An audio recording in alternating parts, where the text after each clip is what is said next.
Ekor helikopter PKCFX ditemukan Basarnas di Sekadau Kalbar, 3 km dari titik hilang.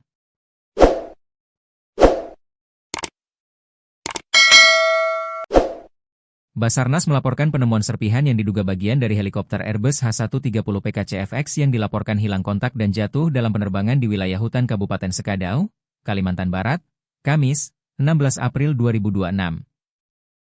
Serpihan awal mula terpantau melalui udara oleh tim SAR gabungan yang menggunakan helikopter Super Puma TNI AU. Ekor helikopter itu ditemukan tepatnya 3 km dari lokasi hilang kontak. Sebuah helikopter milik PT Metew Air dengan nomor registrasi PKCFX dilaporkan hilang kontak di wilayah Kabupaten Sekadau, Kalimantan Barat, Kamis 16 April 2026. Helikopter tersebut mengangkut total 8 orang, terdiri dari 2 kru dan 6 penumpang yang kini masih belum diketahui keberadaannya. Berdasarkan data, kru helikopter terdiri dari pilot kapten Marindra W. dan teknisi Harun Arashid. Sementara itu, 6 penumpang yang berada dalam penerbangan tersebut yakni Patrick K., Victor T., Charles L., Joko C., Fauzi O., dan Sugito.